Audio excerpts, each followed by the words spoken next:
Space centre को संदेश भेजने की कोशिश की, लेकिन कनेक्टिविटी पूरी तरह से गायब थी, मानो किसी ने जानबूझकर बाहरी संपर्क ब्लॉक कर दिया हो। तभी अचानक जहाज में बज रहा अलर्ट सिग्नल एकदम से बंद हो गया। उनकी स्क्रीन काली पड़ी और बाहर की खिड़की के सामने घना मोटा कोहरा छा गया, इतना कि कुछ भी दिखाई नहीं दे रहा था। इंटरस्टेलर धीरे धीरे उस कोहरे के बीच बढ़ने लगा, मानो किसी अदृश्य शक्ति उसे अपनी ओर खींच रही हो। कुछ ही सेकंड बाद कोहरा धीरे धीरे हटने लगा और जैसे ही दृश्य साफ हुआ, तीनों की सांसें रुक सी गईं।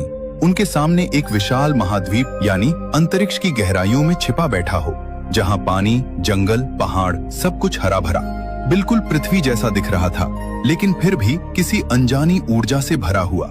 डॉक्टर विल ने कांपती आवाज में कहा, ये ग्रह हमारे डेटा में कहीं भी नहीं है।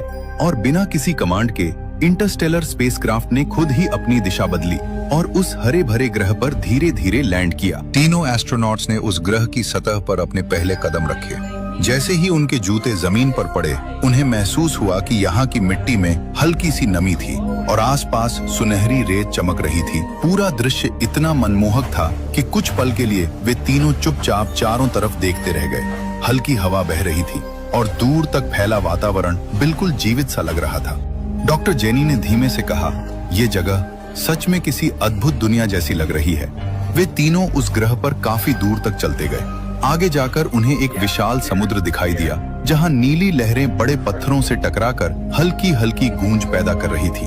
उस माहौल में कुछ पल के लिए हल्कापन आया।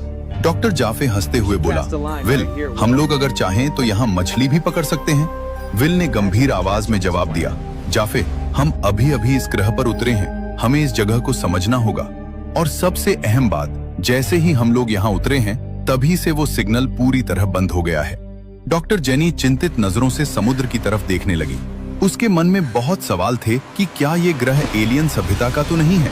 डॉक्टर जेनी ने गंभीर आवाज में कहा, हमें टीम वर्क में काम करना होगा।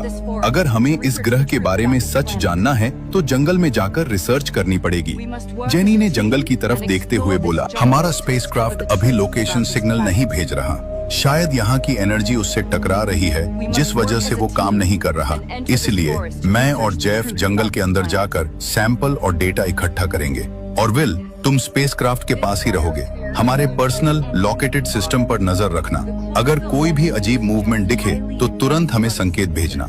विल ने सिर हिलाया, ठीक है, तुम दोनों सावधान रहना।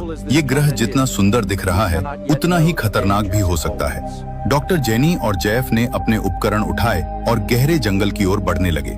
जंगल में काफी अंदर तक चलते हुए डॉक्टर जेनी और जेफ अचानक